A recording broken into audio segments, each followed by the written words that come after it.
Church. I'm Father Gregory, and it's very nice that you could come. I want to introduce our speaker today, Catherine Saklarides. She is from the Chicago area, born and raised there, and went to college in Vandy University in Nashville and studied anthropology and got her undergraduate degree. And then she went on and got a master's degree in social work, and that's what she's currently doing. In working in the inner city of Chicago with at-risk youth in a violence prevention program called Enlace. And she's traveled quite a bit and done a lot of humanitarian and missionary work and service work. And she's been very involved in something called the Orthodox Christian Fellowship, which is a college organization for students who are Orthodox. And so Catherine has given some talks at the national conference and some of the chapters there. So, without further ado, let's welcome Catherine.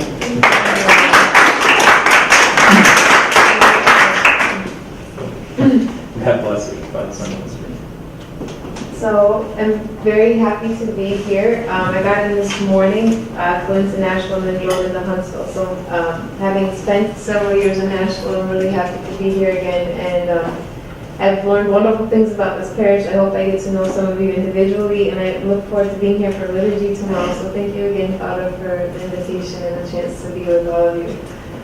As Father said, I spent 3.5 months in Ethiopia with International Orthodox Christian Charities, which I'll show you the,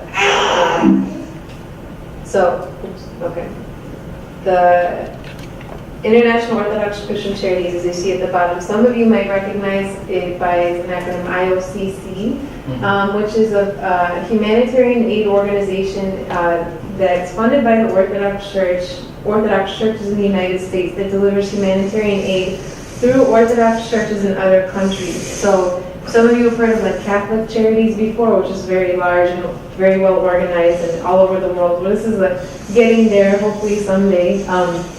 So IOCC works in the Middle East, it works in Africa, it works wherever there's been a state of crisis. For example, when there was a tsunami, earthquakes, they organize funding in the United States. They identify churches or individuals who have a relationship with the IOCC in that country and they deliver the funding to address the crisis. So in Ethiopia, when I was there, I was working on people who are living with AIDS or HIV/AIDS, and then also integrated rural development. So working in areas where there's no clean water, difficulty with agriculture, as it's a country that largely depends on agriculture for sustenance. So I was very thankful for the time that I spent there. And this presentation is going to be a mixture of talking about the richness of Christian history in Ethiopia. It's an ancient Christian country. It's one of the oldest Christian countries in the history of the world. As well as the struggles that the people face, particularly with AIDS and with droughts and agriculture. I think I really want to highlight how the church and how Orthodox Christians are responding to this crisis in Ethiopia, because it's very touching, moving, and hopefully inspiring for us.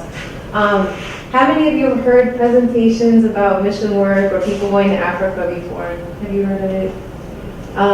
So I really want, something I want to stress in this presentation is that Africa is a very rich continent and Ethiopia is a really beautiful country. I don't want to paint this dismal picture of Ethiopia. I really want to kind of show two sides to the same coin. One is its richness in culture and history and traditions, and at the same time the struggles that they face, so that you walk away with both images of a country rather than, kind of like the UNICEF commercial that you see on television, which shows like the starving children, and something that's really depressing. So this will hopefully be moving and inspirational, and hopefully inspire you to pray for those who are struggling in Ethiopian countries like Ethiopia. So I would like opening this presentation with a quote from St. John Chrysostom. And he said, "God sent the poor throughout the world as common teachers and consolers in our misfortune." And I kind of flips the coin in how we look at those who are living in poverty, whether it's material poverty or physical poverty or spiritual poverty, right? In that rather than being objects of our pity, that they have something to teach us. And so I hope that we look at Ethiopia this way and the struggles that they face as teachers and consolers in our own struggles here. that we face as Christians here in the United States. All right, so I always like beginning this presentation with a geography lesson on Africa. When I'm with college students and sometimes with younger kids, when I ask, is Ethiopia a country or a continent? Unfortunately, the response is, it's a country. You kind of think of it as this blob, but without recognizing that there's a multitude of countries. They all have different traditions and histories and cultures and languages. So Ethiopia, or Africa, is a continent. That's a good first step for beginning this presentation. And you see the arrow where Ethiopia is located. More specifically, it's located in the Horn of Africa, and I highlighted on this screen Holy Lands in Africa. The reason I say that is because there's rich Christian history in the countries that have red dots. Sudan should be included. I did a little bit more homework and read more about early Christian history in Sudan. Now, in the early church, when we're talking about the 1st, 2nd, 3rd century, the countries weren't called, Tunisia or Libya or even Ethiopia. If you read the Old Testament, it's referred to as Abyssinia. And so for Orthodox Christians here, there's also saints that come from countries that have red dots. Does anyone want to venture to name a saint who might come from a country that has a red dot? Moses. Saint Moses, Right. the Black Ethiopia. St. Mark the Evangelist. Yes, Saint Mark. Religion. Yes, Mary of Egypt. Saint Mary of Egypt. Isn't there a black Moses too? Yes, Saint Moses, the Black of Ethiopia. Yes. So here are just a few of the saints that come from these areas it's really interesting. Egypt has a ton of saints that we commemorate in the Orthodox Church. But Simon of Cyrene, where does he appear in the Gospel? Anybody want to take a stab at it? He gives the tomb. He was present in the Gospel. He wasn't the first. Well, maybe he was at the tomb, but it's not the one in the Gospel. Joseph of Yes. Joseph Arimathea. Arimathea. Yes. I'm sorry. Help carry the cross. Yes, so he helped carry the cross. So Cyrene, I don't know if I'm pronouncing it correctly, but is located in modern-day Libya. And actually, even if you've seen the movie The Passion of Christ that Mel Gibson, he was very attentive to biblical archaeology and history and things like that. That Simon of Cyrene he has kind of African features in the film, and so it was because he did his homework, figured out that Cyrene is in the northern part of Africa and Libya. So Simon of Cyrene came from Libya. We have a ton of saints in Egypt. My patron saint, Saint Catherine, is from Egypt. In Ethiopia, Saint George of Abyssinia, which is an antiquated name for the country of Ethiopia. Saint Frumentius, who celebrates his name day on November 30th, which on the new calendar is the same day as Saint Andrew, Saint Moses the Black, Saint Matthew, as you mentioned. So we have a lot of rich church history in the northern part of Africa. And I always mention this because when we talk about mission work in Africa, they're not some unevangelized people who've never heard of Christ before. They're ancient Christian roots in Africa, in the northern part of Africa. So here's the Horn of Africa. So now you can talk in a really complex and sophisticated manner about African geography when you mention Ethiopia or the countries that are around Ethiopia, like Somalia, Kenya, Djibouti, Eritrea. Those are all in the Horn of Africa. And you can tell why, just because it looks like a horn on the map. There's nothing more complex beyond that term. And then we have the country of Ethiopia. Historically, Ethiopia had a coastline. Now it's been taken away by the country of Eritrea and Djibouti, which is very tiny. It has a population of 85 million people, so it's a very large country. Their language is Amharic, so there's no such language as Ethiopian, which a lot of people think. And Amharic is a Semitic language, which means it's related to, who can name another Semitic language? Hebrew, Aramaic, Arabic. So those are all Semitic languages. So there's shared words. People who speak Hebrew or Arabic can pick up on some elements of Amharic. Their sacred language is Ge'ez. So that's the language that's used in church, and scriptures are written in Ge'ez, kind of like in the It would be like Slavonic. Slavonic. Yeah, exactly. Yes. How do you spell that? Get? Guess is It's right there, See on the Fancy. end? GE''easy. Oh, I'm not looking at that side. So thank you. Their capital is Addis Ababa, which means new flower in empire, and it is the only country in Africa that was never colonized. Liberia, some could argue, was never colonized, but what's unique about Ethiopia is probably the most unadulterated culture that exists in Africa, because when all the other countries were colonized, then local culture and languages and traditions were changed, and languages changed, and now you and that created a lot of conflict. That's where a lot of genocide and the wars that we hear about in Africa came from. Whereas Ethiopia has never had a genocide, it's never had a civil war, and I guess of the severity that other countries have been through. And they really don't consider themselves Africans either. I remember I was sitting at work with a bunch of Ethiopians, and some Ethiopians have very distinct features, as you'll see as I go through the presentation. They're very high cheekbones, chiseled features. They look like icons. They're very distinct. And somebody walked in who had much darker skin, a flatter nose, kind of thicker lips, more, as we would say, stereotypical African features. And they turned to me and said, "Look at the African who just walked in." And I didn't say anything because in my head I was thinking, "Aren't you African?"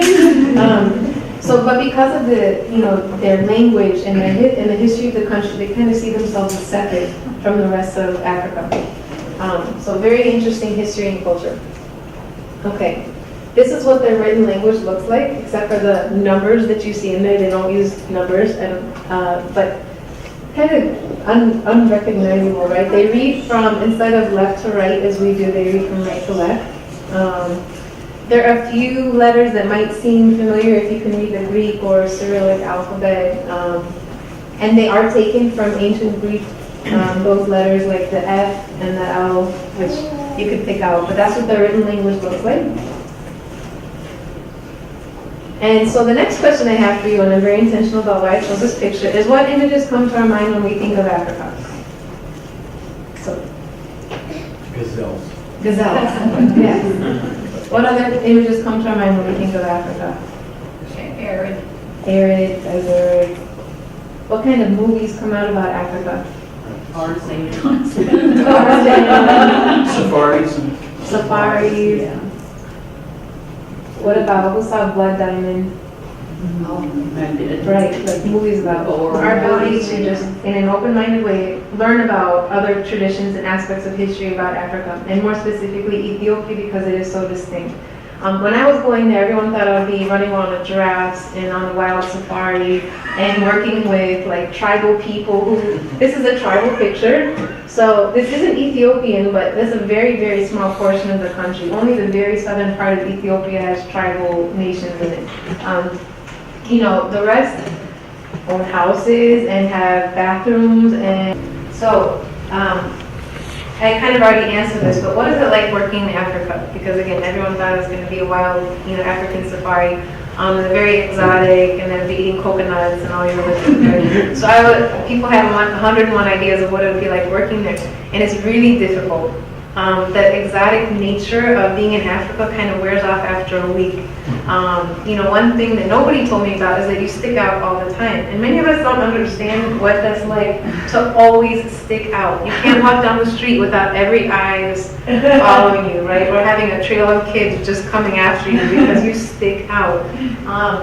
The poverty, no matter what level of affluence you bring in, you have to live like how everybody else does there. So, no running water or electricity, experiencing the same things that everybody else experiences there, eating the foods that everybody else eats, So I mention that because the romanticism of mission work in Africa is very short-lived. And then you have to deal with reality there. And I think it's really healthy, right? For us to realize that we live at a level that maybe 1% of the world can live at. We live with the comforts that we have. And then it's really sobering when you're there and you're struggling with, that it's hot and you can't, there's no air conditioning, or your stomach hurts because you are eating these foods that you're not used to. that this is how, they call it the bottom billion live. That, 1/5 of the world lives at this kind of level. And so it's very, very challenging. And the sad part for myself was that I kept telling myself, well, I get to go home, right? But the majority of people don't get to go home. This is their reality, So I as much as I challenged myself to think this is your reality, I always had in the back of my mind, in 2 months I go home. So that's something I confess to you all. So I always love quoting, who's heard of Father Cosma before? There's a book about him called The Apostle to Zaire. It's a really wonderful book if anyone reads it.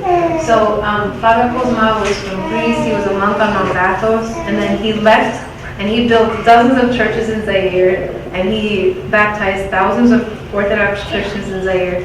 And he once said that no one can offer true missionary work in Africa unless he resolves to leave his bones there. And it was actually a self-fulfilling prophecy because he died in a car accident and did leave his bones there. And so what is that? Why do I share that quote? Because it really reflects that a missionary is not somebody who comes in for 3.5 months, nor is it somebody who, goes for, a short-term trip, but somebody who gives basically this life sacrifice to serve people in that way. And so I put that, in front of you all because I don't want to get any credit of doing any kind of mission work. I was more of an observer and somebody to learn from what I was there, but it's somebody like Father Cosma who did such incredible work. That deserves that kind of level of recognition. And you can read his book, it's great. Okay. So, all right, now I'm going to talk a little bit about the Ethiopian Orthodox Church. Does anybody know how Christianity came to Ethiopia? It's mentioned in the book of Acts. Anybody want to? Philip, excellent.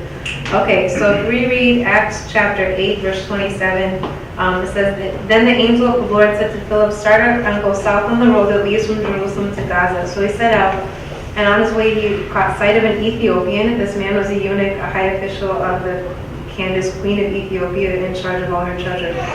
So that's where we first hear the mention of Christianity, Ethiopians, but the enlightenment, if you want to put it, of the country of Ethiopia actually came through a saint who we recognize as Saint Frumentius, who I mentioned earlier. Yes? Wasn't the Queen of Sheba from Ethiopia? Yes. With Solomon? I mean, aren't there some Ethiopian Jews?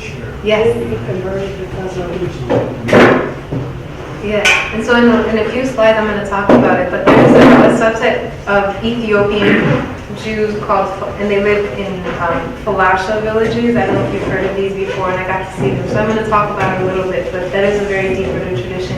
And there are many Judaic Old Testament influences in the Ethiopian Orthodox Church too, which I'm going to discuss. So, Saint Frumentius, I'll get to him in a minute, but out of the 85 million, how many do you think are Orthodox Christian in Ethiopia?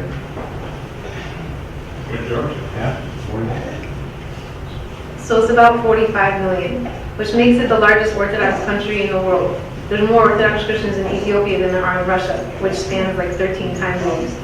So it's really interesting. That kind of shocks people to think that this country, which normally doesn't get recognized as having a strong Christian base and a very deep Christian history, has so many churches and what a beautiful and rich tradition. So Saint Frumentius, who in the Ethiopian Orthodox Church, he's called Abba Salama, which means vessel of grace.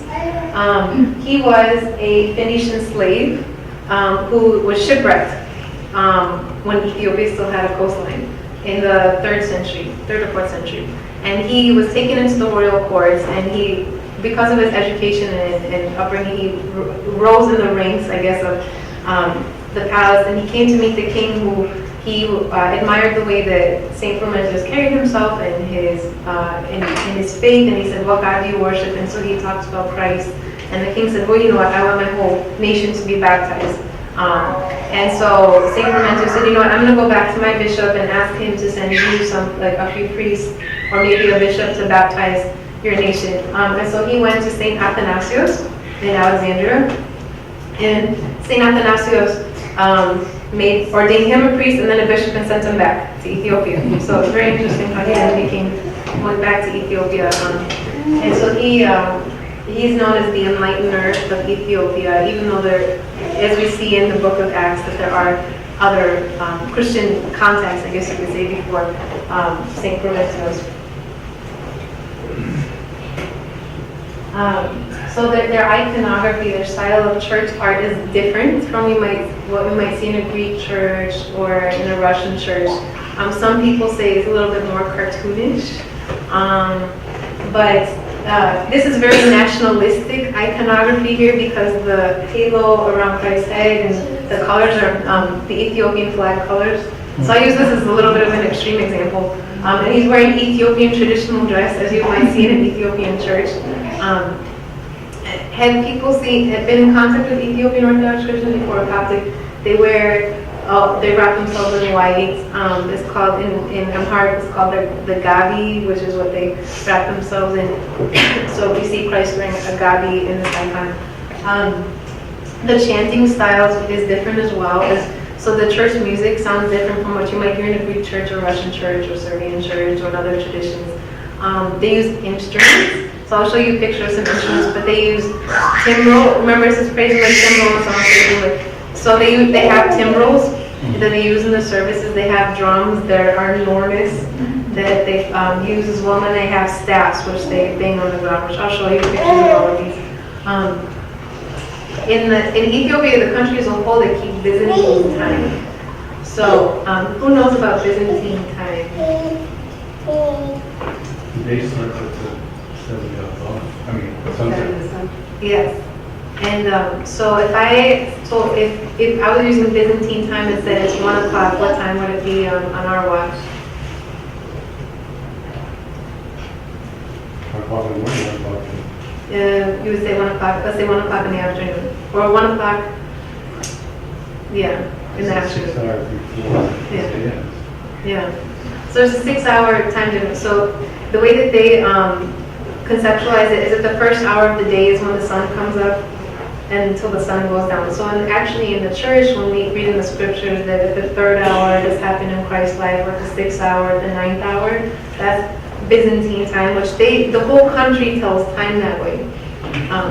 Yeah, so if if I said it was 6 o'clock Ethiopian time, it'd be noon our time.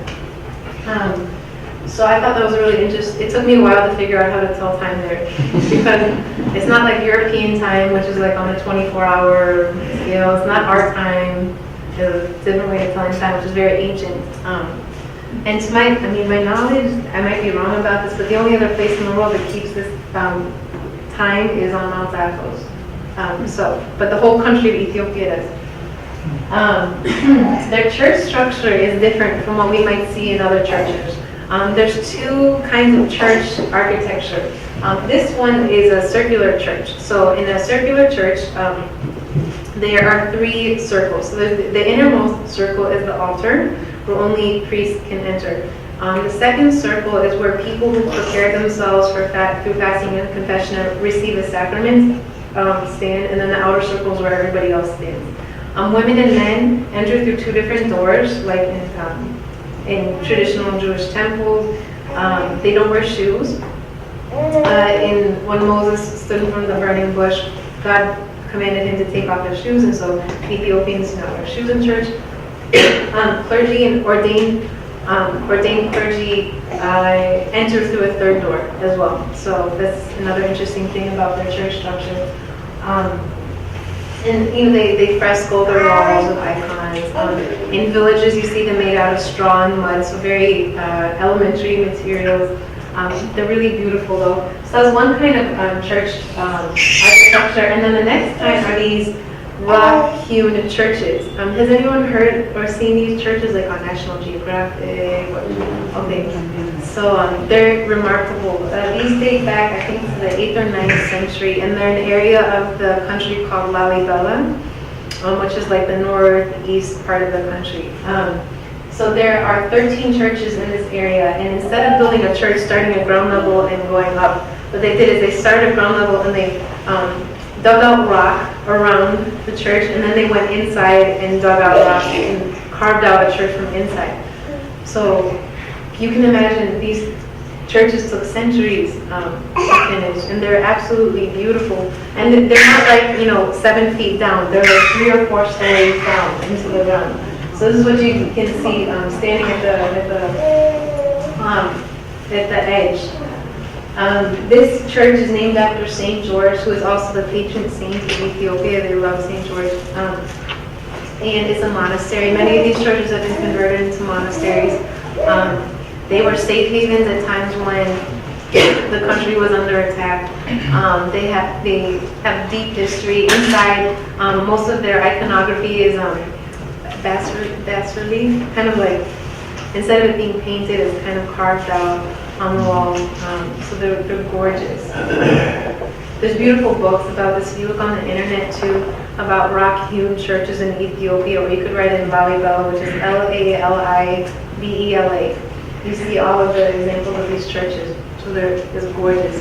How do they get down there, Catherine? How do they get down to the level to get into the church? Ladders, or they kind of cut in a zigzag fashion a path going down. Yeah, but you have to be a little bit athletic to get down there. When you get down there, you don't want to climb all the way back. One major advantage to these churches, they're cool all year round. So, in the middle of summer when it's like 120 degrees out, you walk in there and it's like 60.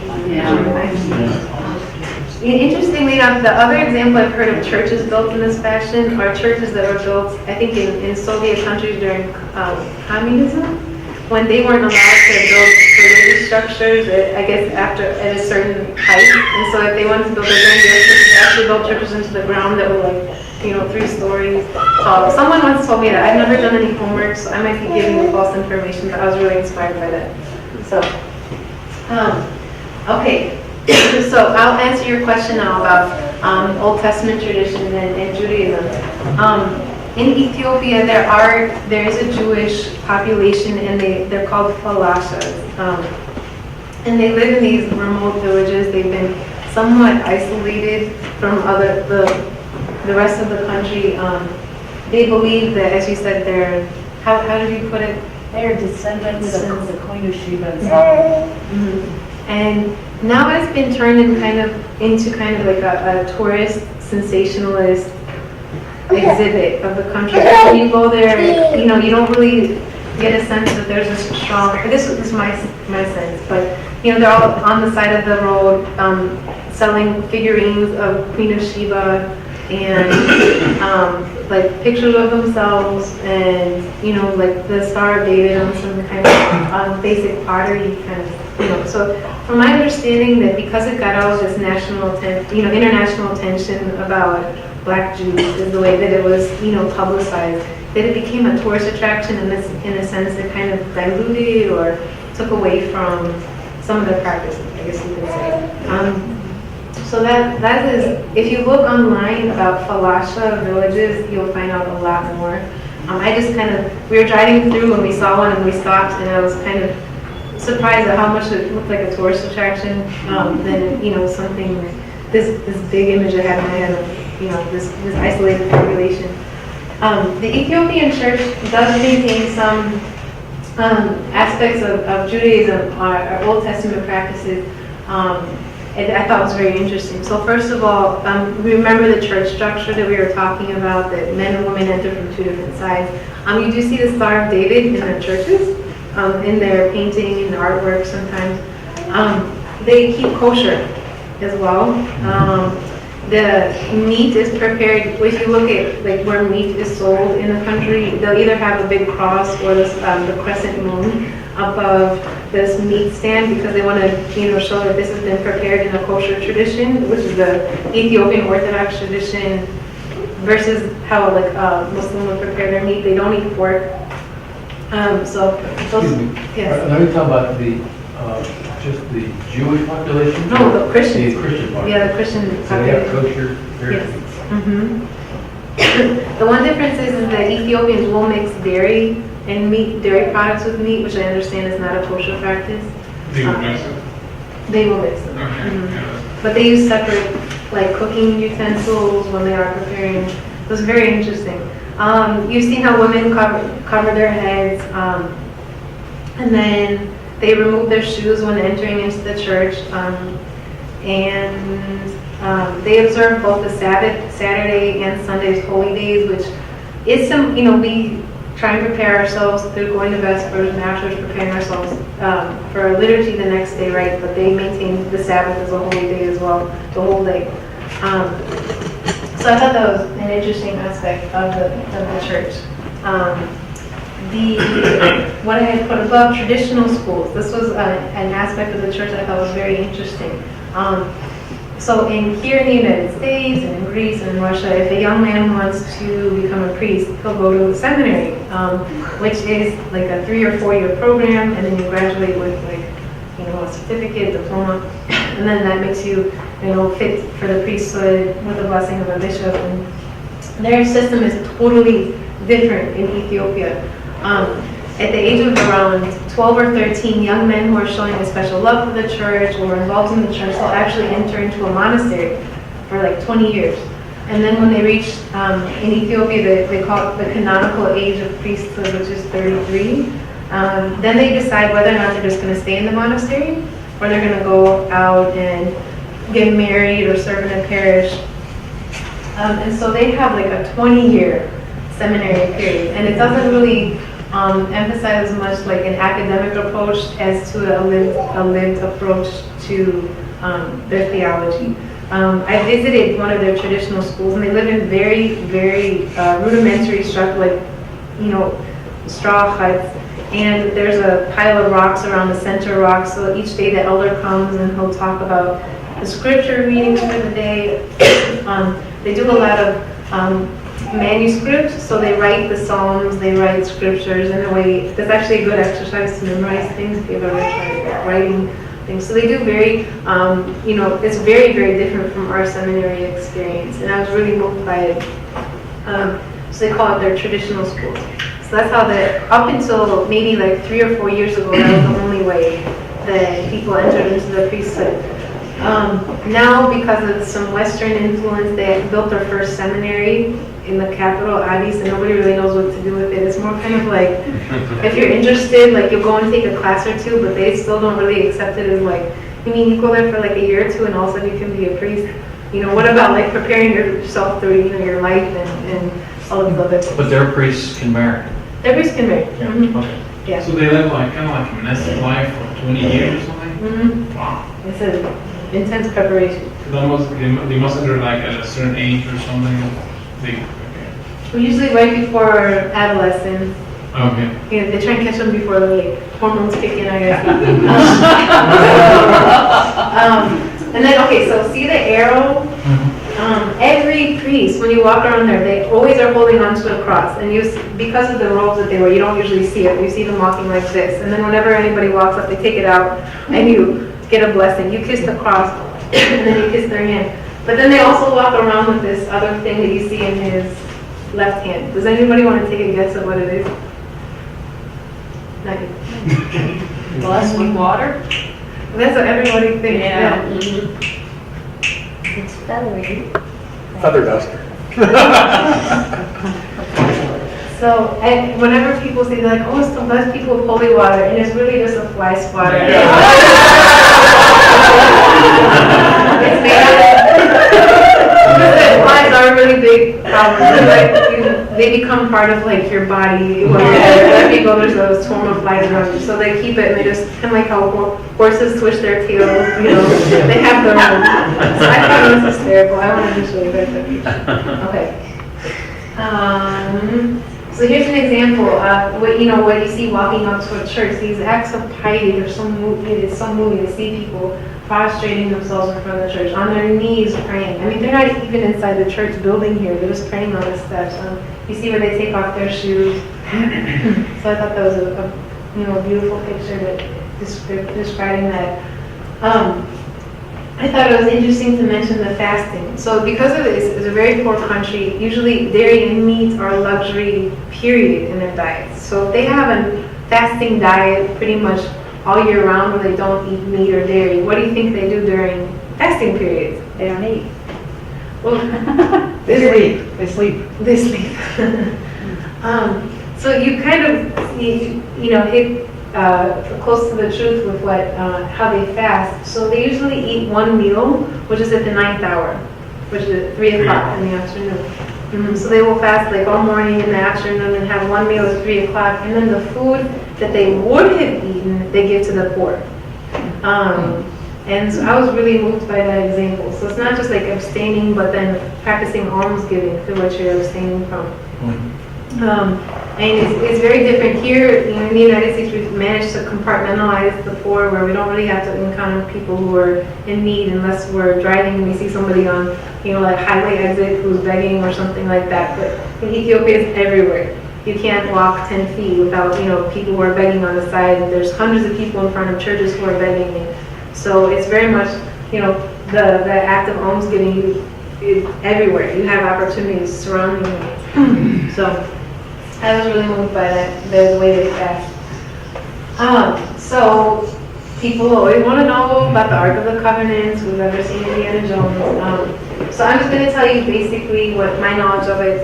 There's a lot of information out there about the Ark of the Covenant. But according to Ethiopian Orthodox tradition, they believe the Ark of the Covenant is in this church, which is St. Mary of Zion, which is in the northern part of the country in a city called Aksum, which used to be the capital of Ethiopia.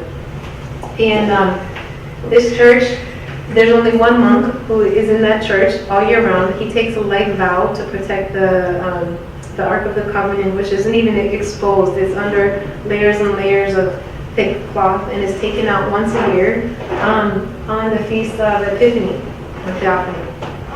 And men can enter into the courtyard around the church, as you see there, but there's a fence even like guarding the church. And women can just stand outside the rock wall and look at it. And so he spends his entire life protecting the Ark of the Covenant, and without even seeing it. If you go online, you can actually find an interview they did with one of the monks right at the end of his life before he died, about spending his life protecting the Ark of the Covenant. And they asked him, like, well, why don't you just like lift up, and take a look at it? And he said, well, if you did that, you would die. Like, no way. And then how do you know it's really there? And he said, if you dedicated your entire life to protecting something, it reveals its nature to you.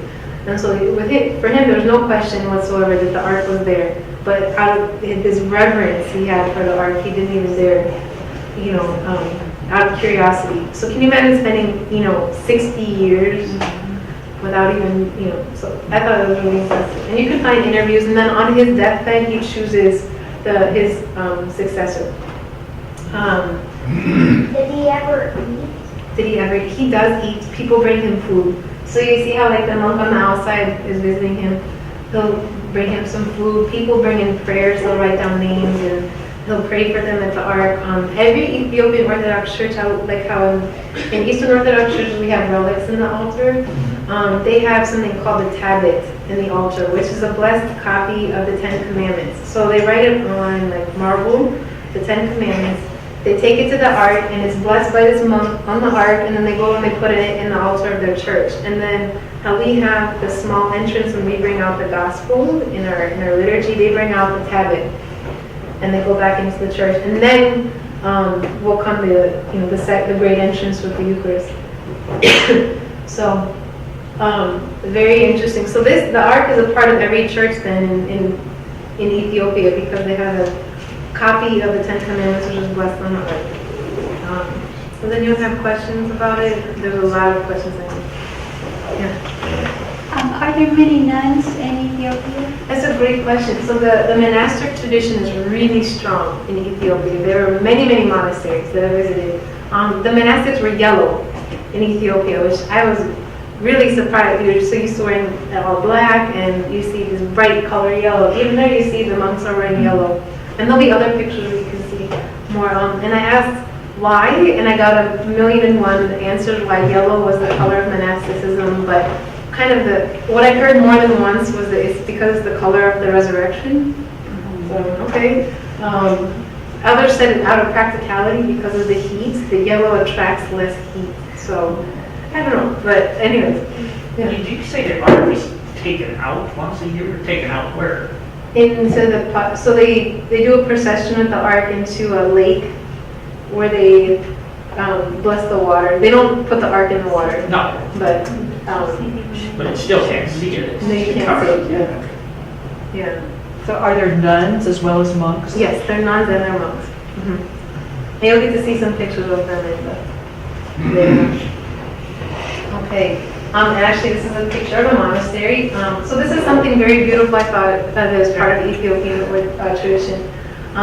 That they believe when Christ, Mary and Joseph and Christ's child went into exile into Egypt at the time when all the firstborn were being killed, that they, according to Ethiopian Orthodox tradition, they believe they followed the Nile River down into Ethiopia. And so there's 2 places within the country of Ethiopia where they believe that the Mother of God, Christ's child, lived for a certain period of time. And this is one of the, and I was actually able to visit this monastery called Dalgalit. And here you can see a picture of the abbot of the monastery. And then he presented me with their, the wrap that they wear, which I gave to Father Gerasim, who now wears it in the winter when he's cold. So, anyways, what I thought was remarkable about this is I was there during the winter in Ethiopia, which is the rainy season, and I was covered in mud from like my feet up until here, which you can't see in that picture, but he's wearing all white and there wasn't like a speck of mud on him.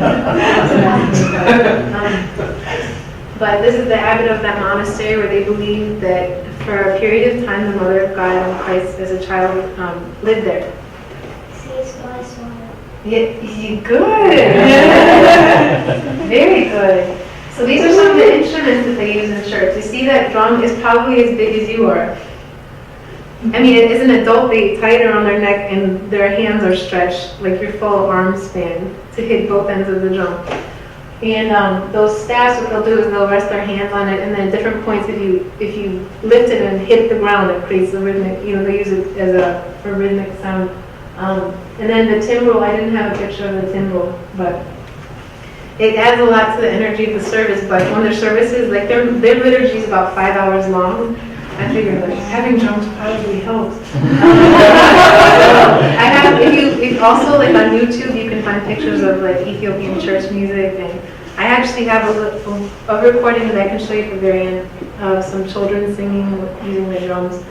So what's a timbrel look like? Is it like a tambourine? It's a stick that has like pieces of metal. They can either be included in the stick, and if you just if you kind of flick your wrist, they Jingle. you get the jingle sound. Or sometimes they're attached with a string, and there's pieces of metal at the end, and so they just clang against each other basically. So those are the 2 different versions that I saw. So again, their liturgy starts at 5 o'clock in the morning and ends at usually around 10. So if any of us complain about getting to work liturgy at like 9 or 10 o'clock in the morning, we have like nothing to complain about. And the reason I know that too is because, and they have liturgy every single day of the week in all of the churches that I ever went to. And they have big speakers that they put outside of their church. And so it became like a habit for me. I would just naturally wake up at 5 because you immediately start hearing them reading the psalms and reading their prayers, and then leading into the liturgy that they would celebrate. So maybe one day St. Michael's will have a big loudspeaker.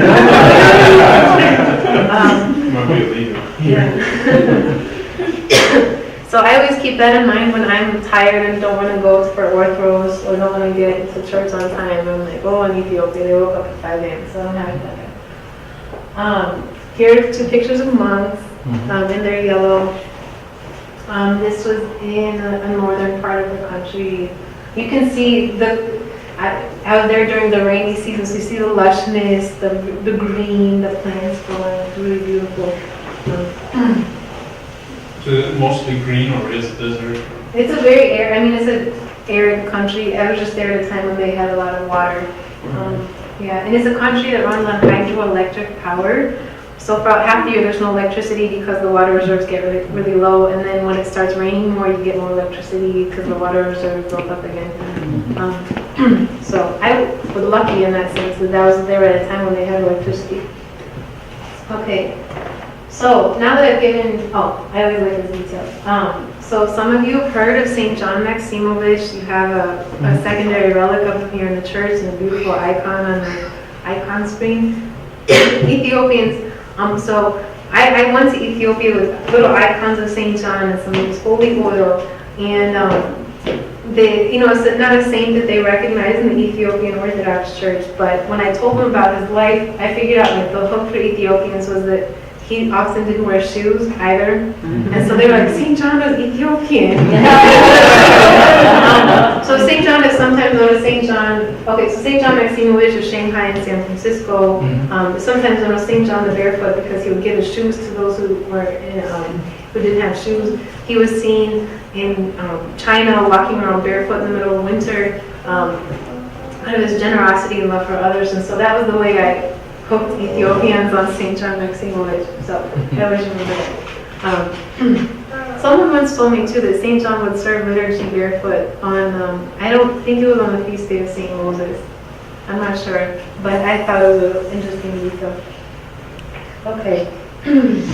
So, I told you about some of the Christian history in Ethiopia, about some of their traditions in the church, but I also want to talk to you about the reason that I went there, right? It wasn't just to collect all this beautiful knowledge, but because there's some really serious issues that the country faces in terms of the poverty.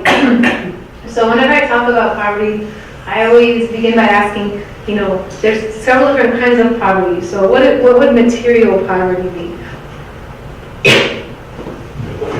Things that we take for granted, sure. Food, Tables, food, everything we take for granted. And what about physical poverty? No medicine. Malnutrition, physical, Malaria. nutrition. And then spiritual poverty, what would that be? Well, could that be because of what's going on between those that aren't Christian and those that the fight with Muslims and... I hadn't thought of that, but yeah, Because I mean, they're really close to Sudan and it's got to affect them. It does. But generally speaking, apart from Ethiopia, what is spiritual poverty? Your inability to connect with Christ. A distance And from no God. books, no educated, can't be educated in Christ. Mhm. Do they limit, because of money, those that can come to church? Oh, no. No, okay. So which kind of poverty do you think is most prevalent in Ethiopia? Material poverty. Yeah, material poverty. And then I always ask, what kind of poverty do you think is most prevalent here in the United States? So it's really interesting. I always want us to keep that in mind, that often we see in times of suffering and times of extreme need, that's when you see the most vibrant expressions of faith. Like if you look at communist Russia, or if you look at other times in church history, that's when we see the church growing, versus the times of wealth and prosperity, people forget about that. This is a very common to see this expression on children's face. You see this empty look in their eyes. You see like their skin stretched across their face. Does he look like a child in this picture? Somebody once said to me, this looks like an adult looking through a child's face. You can see, signs of malnutrition, the dark circles under his eyes. He had sores on his hands and his body. So this is what most children look like, and it's very, very sad, and it's very difficult to encounter on a daily basis. I specifically worked with those who are living with AIDS, or HIV/AIDS, which is I think a very complex issue in Ethiopia and all of Africa. So most people think if somebody has AIDS, it's because they've been living a lifestyle of promiscuity, and that there's no sense of moral values, and that, we kind of brush aside people who contracted this virus, right? But the reason it's become an epidemic in countries like Ethiopia is not because people don't have moral values. It's not because people don't respect their bodies. There are very many reasons that complicate the spread of AIDS. So one of them is actually the food crisis. The United States has sent millions of dollars of antiretroviral therapy, which is a drug that people who have AIDS or HIV can take to stunt the spread of the virus to become full-blown AIDS, right? But you cannot take, it will not function unless you have proper nutrition. And so we've sent all of this, expensive medicine to Africa, Ethiopia, and all these other countries without giving people food to eat. And so you can take it and just pass it through your system and it doesn't work. So, in rural communities, there's a very, lack of knowledge about the virus. And so women, who never had any partners end up getting married to somebody who has AIDS, and then they die suddenly, and they don't understand why they die, and then they find out that they're now carriers of the virus, and that they get, children are carriers of the virus, and people don't understand what the virus is. So there's a huge need for education on the virus, especially in rural communities. Harmful traditional practices, have people heard of harmful traditional practices before? I bring this up because this isn't an issue in Ethiopia, but in other countries where there's more tribal practices, they talk about female circumcision and other practices that whether it does, because of the exchange of blood and not using clean instruments and things like that, it does actually cause the spread of AIDS. Discrimination, so those who are living with AIDS are separated off and leave them alone to die. And because of that, people aren't educated on what the virus means, because they usually either will kill them or allow them, just separate them from the rest of the population. Lack of resources, education, and extreme poverty. So all of these complicate the awareness and the spread of the virus and how it's managed. So both of these men in the picture are living with AIDS. The one on the right is receiving antiretroviral therapy, and he's, receiving proper nutrition, so he doesn't even look like somebody who's living with AIDS. And the man on the left is not. And so you can see the difference in their physical stature and their, health. And most of the people in the pictures from now on, every adult that you see in a picture is somebody living with AIDS.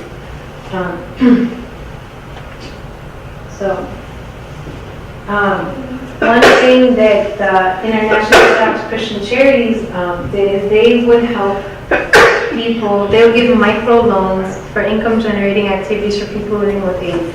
So even if they can, if they need the medication that's available, it costs money, and then you need money to buy food to take the medicine. And if you're, if you've been ostracized because you've been identified as someone with the virus, you're not going to get a job. People aren't going to let you live near them. Even hospitals will reject you. And so we would give somebody like, the man on the right is living with AIDS. He received a loan of $10 American, which goes really, really far in Ethiopia. And he bought 2 chickens. They started laying eggs. He sold the eggs on the marketplace, and then he had more chickens. And now, just from selling chickens, he's able to buy medicine and, receive proper nutrition. And so something like that goes really far in Ethiopia. So the next few slides are just going to be, more so you can kind of wrap your mind around and see what people suffer in Ethiopia, not only as a result of the virus, but also the extreme poverty, the living conditions.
waterborne diseases is a real epidemic in Ethiopia, not necessarily AIDS.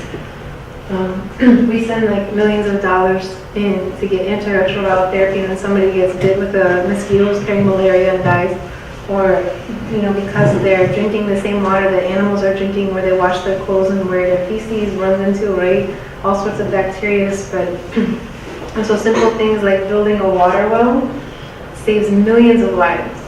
And this costs virtually like one person's medication per year of antiretroviral therapy would pay for just creating one well that has clean and safe water for people. And this, could support an entire village.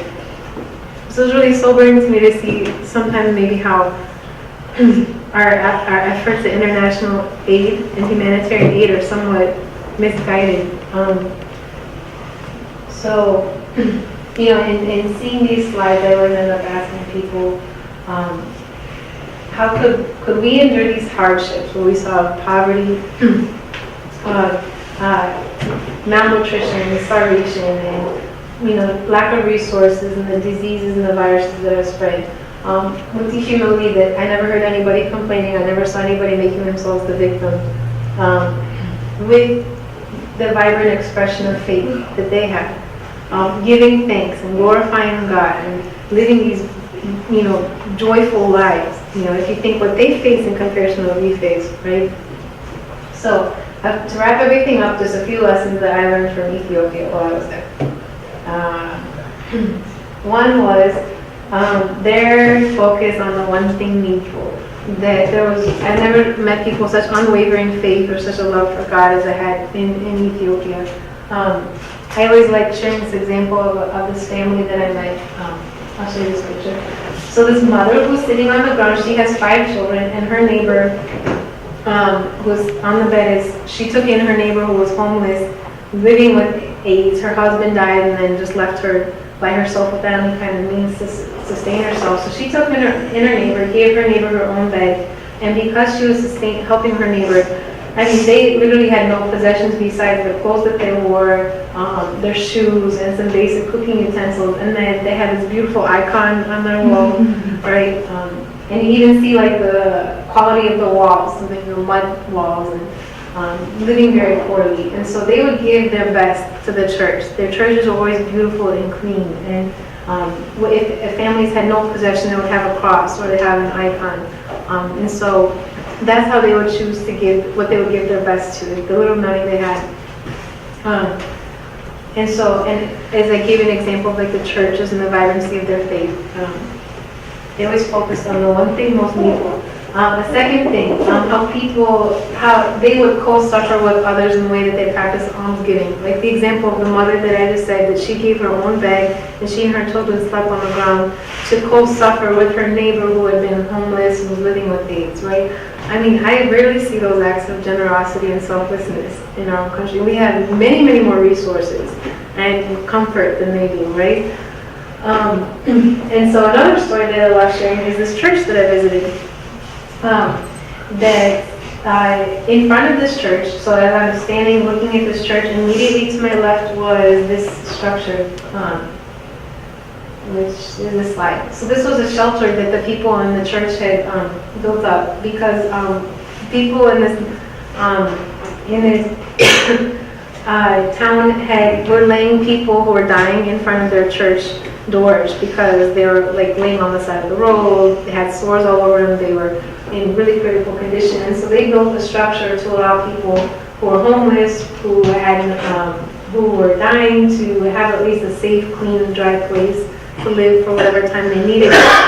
People from the church would go in and give them food, would clean their rooms, would accompany them, and then they would get to be buried in the church cemetery plot, which most people, they would be just left on the side of the road. It is not uncommon to see bodies just being, picked off. So if you were in that state of destitution, right? And so I was so touched by this because, a lot of times we see churches with beautiful parking lots and nice landscaping. We don't usually build a homeless shelter at the front door of our church. And not only that, people leave church and go and clean their rooms and give them food and visit them and spend time with them. And so I was so moved by this example of the proximity of this act of alms giving and love for their neighbor. And I asked the priest when I met him, I said, I've never seen anything like this before. And he said, if we didn't respond to the call of the needy around us, then the walls of our church would cave in. Meaning, like, the church would collapse unless we practice this act of self-sacrifice and love for others. And then the last this is another quote that I really love. So St. Cosmas was a great missionary saint as well. This is kind of a basic quote, but it has a lot of deep truth.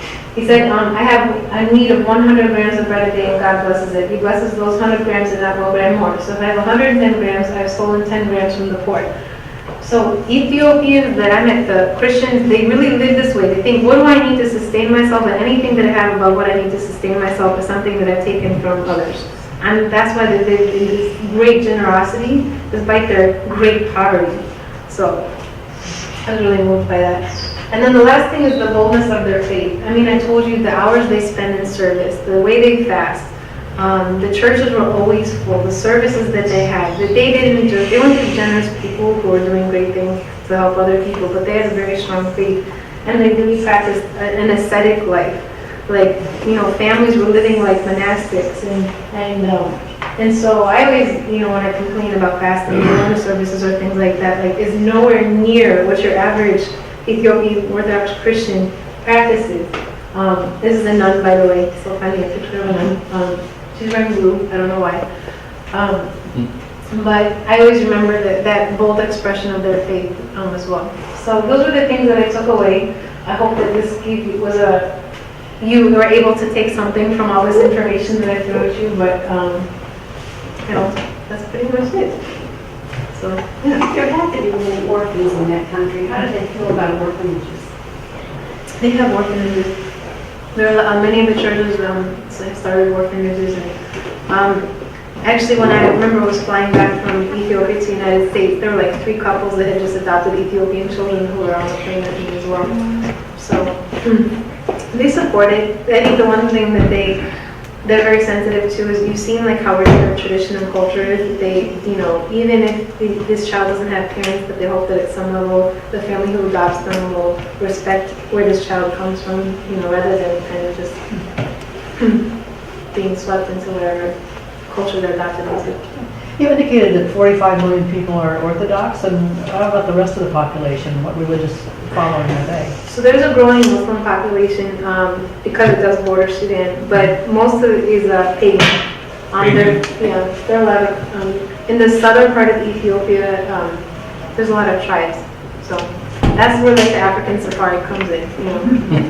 Yeah. And how do they explain the fact that Ethiopia was never colonized? Well, if you ask an Ethiopian, they say it's because they have the Ark and their faith, and because, like, there was a point when actually the Italians tried to colonize Ethiopia, and they came out, Italians came out, it was like 10 to 1. They came out with modern machines, rifle guns and cannons and everything. And Ethiopians came out with like spears, shields, and their icons and the Ark of the Covenant. They brought the Ark of the Covenant out, and they defeated the Italians. So, they're very proud of that. I know we used to have a base there, a U.S. base there. In the 50s, early 60s, my cousin was in the Army, and he was stationed in Ethiopia. Are there is there an existing Army base there still? And I know we had that close connection with Haile Selassie at one time. Who was Haile Selassie is looked at kind of like Tsar Nicholas of Russia, kind of like the last standing Christian monarch, and they love him dearly. And so there still are American bases. I was in a town where there's American base, but I didn't see any American. And to be honest, I'm not really sure kind of how many people are stationed there. There's a sense of, there's no animosity toward the United States. George Bush made a trip to Ethiopia and they named a street after him. It's really weird because like nothing is named, no streets are named in Ethiopia, so it's kind of like arbitrary. They love George Bush. Nobody really got Barack Obama. Somebody If you have AIDS, why do the hospitals not let you come in? I think it's the advancement of the medical technology, I don't think having a strong understanding of how the virus is spread, so they think like it's an airborne disease. So if I have one person with AIDS living there, then everybody else around them is going to get AIDS. The understanding is an exchange of liquids, the needles or whatever, so, yeah. What did you eat there? That's a great question. Has anyone had Ethiopian food here before? I'm guessing that's not a growing chain in Huntsville. So Ethiopians have really interesting food. They have, first of all, they eat with their hands. They don't use forks or knives, which is like really fun, right? And what cheeseburger, that's good. So What cheeseburger? they have a flat, spongy bread. It's very, very, very thin, called an injera, which is, it's a fermented bread. So there's a grain that grows only in Ethiopia and South Africa called teff. And it's very nutrient rich, and they're trying to grow it for astronauts because it's like a superfood or something like that. And in South Africa, they just use it for like grazing. Their cows eat it. But in Ethiopia, it's like their prized grain, and they pick it and then they ferment it for several days. And then they pour this liquid on a hot griddle and it forms like this very, very thin, spongy bread. So it's really acidic, but it's supposed to be very rich in like folic acid and all these other nutrients. And then they'll cook beans or vegetables and they'll plop it on the bread. And they cook with a lot of chili powder. It's like the spiciest food you'll ever have in your entire life. If you can imagine like having 3 months of like fermented bread and spice, like the number it's on your system. And so they'll have a piece of the bread and then they use the bread as like a fork. So you put it on top of the food and eat it. And actually an act of love in Ethiopia is when you take a fistful of food and you shove it into somebody's mouth. It's called gusha. I learned what gusha was. When somebody came at me with like a fist of food. Good question. Yeah, does the government have any kind of anti-poverty program or anything, So it's interesting. Probably like the institution that is most involved in the welfare of the people is the church, not the government. The government usually, like I never saw like a government-run hospital or feeding programs or soup kitchens or orphanages or anything. It was all run through the church, and so the church, in that aspect, like that's why the IOCC partnered with the church. If they would deliver aid to the church, and the church would then start these programs to help people living with AIDS or in rural areas. And Ethiopia is a relatively stable government as well, which is, the headquarters of the African Union is stationed in Ethiopia because it's the only country that hasn't had like a genocide or major war or apartheid like in the past couple of decades. But even then, like it's not. There's been scandals where government is embezzling funds and humanitarian aid that's delivered to the government never ends up getting delivered to the people. So, yeah. So, any other questions? You said you would play some music. Oh, you wanted to see a video? Okay, I have a little video of some kids singing in church.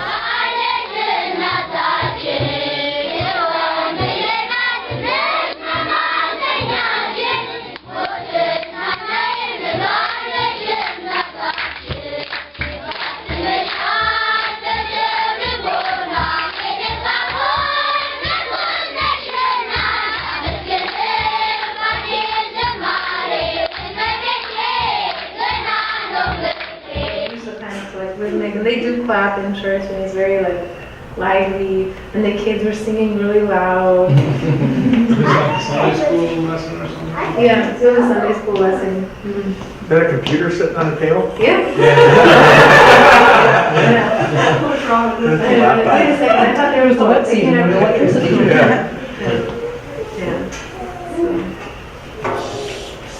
And you live like near the capital or something? I lived in the capital, yeah. But then, like, part of my responsibility was to do field reports that went back to the USAID. So USAID had like given millions of dollars to International Orthodox Christian Charities to work in Ethiopia. So I had to send reports back to USAID, reporting on what was going on in their branches.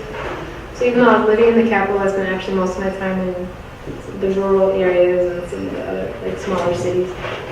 And the northern part of the country, the southern part is tribal. So, yeah. You guys have been great.